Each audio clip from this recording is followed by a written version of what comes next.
Hey guys, Mike from MasterYourMix.com, and in this video, I just want to talk about reverb and delay and why you might want to rethink which one you're using on vocals in your mixes.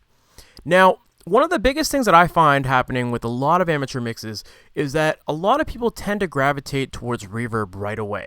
Now, most people want to create a sense of depth and some size, and reverb can definitely do that. But the thing with reverb is that you often get these really long reverb tails that are basically just a ton of reflections that are just multiplying, and that's what's giving you that length, right? But the thing is, when you do that, sometimes it starts to cloud up your mix, and you start to get a buildup of maybe low frequencies that are happening, and it could just really start to pull back things in your mix and make them sound like they're too far away and not as present as they need to be, especially when it comes to vocals. You want your vocals to be right up front, sitting on top of the mix, and be really audible, right? So here's a mix that I've got loaded up here, and I want to listen to the track first with some reverb on it, and then I'm going to show you an alternative to use that might work out better for you. So first, let's listen to it with reverb. I don't know how you get me so high when all you feel is low. I'm scared to death and I see my breath, but I'll never go. No, I'll never go. Yeah, baby, if you felt like I can make you mad, like we can be a little more. Baby, come inside, we can make a little out of our own. So it doesn't sound too bad, but there's a couple spots where things start to get a little cloudy, and that's because of the long reverb tail. So what happens with reverb is you basically get an accumulation of reflections happening, and that's how you get that long reverb tail, right? And with those long reflections happening, you can get stuff that starts to overlap. So you can get an overlap of the reverb tail and the lead vocal. Now, when it comes to your lead vocal, you want your lead vocal to be nice and present, everything nicely audible so you can hear every word that the singer is saying. You want the vocal to sit on top of the mix. But if you start to have these long reverb tails between things and overlapping on top of the vocal, you start to get a low-end buildup of low frequencies, and it can really cloud up your mix. And I think this is one of the big reasons why a lot of people have issues with controlling their low end. It's because they've just got so much reverb in their tracks that it's really mudding things up. So just to listen to it, let's listen to the vocals in solo, and we'll get a better idea of what's happening with the reverb. I don't know how you get me so high when all you feel is low. I'm scared to death and I see my breath, but I'll never go. No, I'll never go. Yeah, baby, if you felt like I can make you mad, like we can be a little more. Baby, come inside, we can make a little out of our own. So you can definitely hear some spots where the reverb is overlapping the lead vocal. It's starting to make things sound a little bit muddy, and the vocal just starts to get pushed back a little bit in the mix. It's starting to get drowned out by the reverb. You can especially hear it, I believe, on this line here. Let's listen to this. I'm scared to death and I see my breath, but I'll never go. No, I'll never go. Yeah. So there's a lot of different reflections happening there, and it's kind of taking away from the clarity of the lead vocal.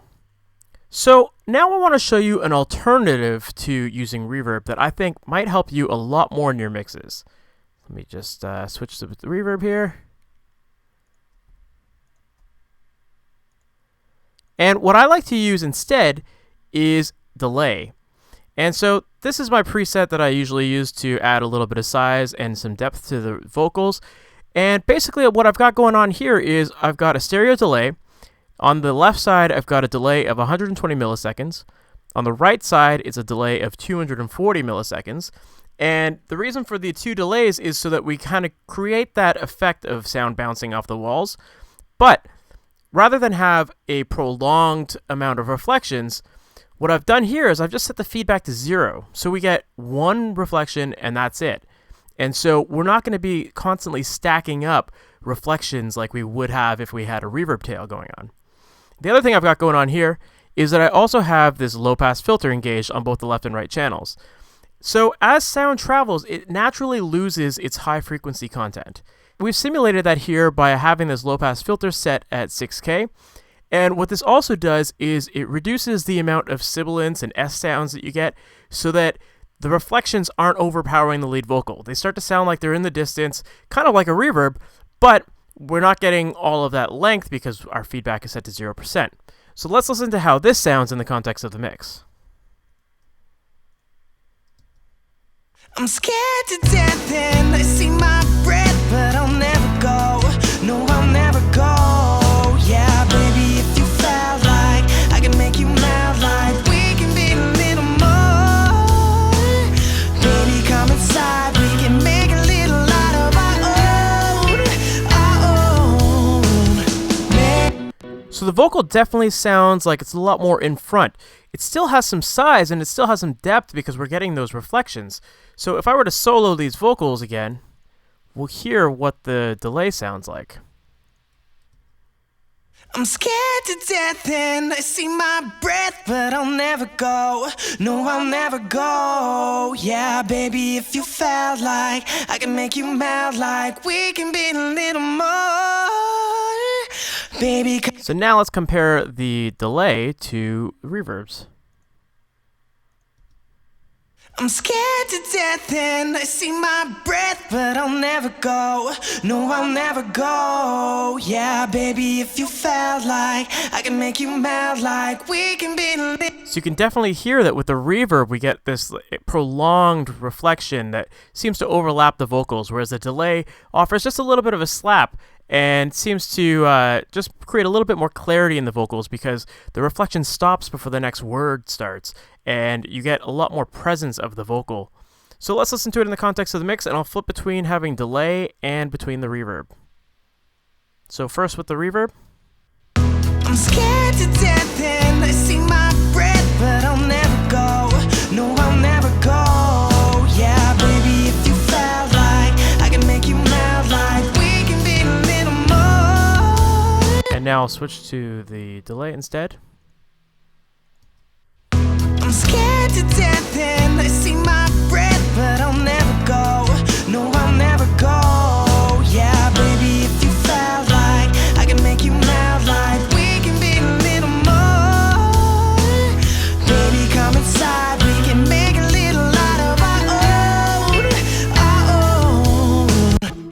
So I really like how it sounds with the delay. The track sounds a lot more clean, the vocals are sitting up front a lot better, they're a lot more audible, and we're not getting this low-end buildup that we would get from the reverb tail, just overlapping our vocals and continuously building as more stuff is fed into the return. Give this a shot, try out these settings here, and what I like to do is I usually send my vocals to a return, which I've just labeled vocal delay depth, and I've got these settings on here. And what I like about having it on a return is that I could then blend the sounds to my taste. So whatever I like, I usually keep the delay track really low in the mix, and I'll just creep it up just enough to the point where I can start to hear it, and that gives the perception of depth, but it's not overpowering.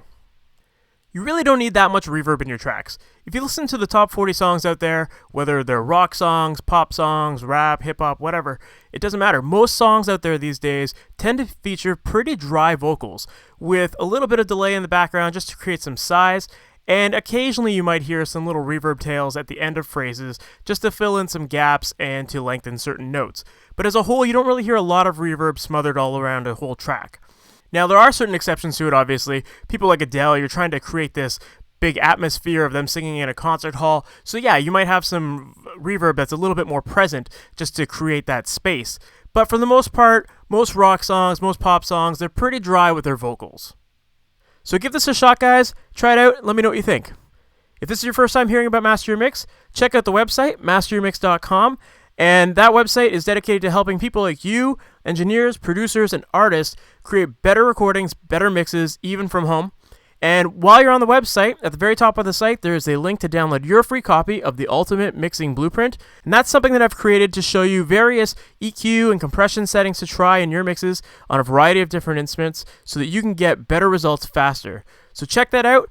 Like this video, leave a comment, subscribe, and we'll talk soon.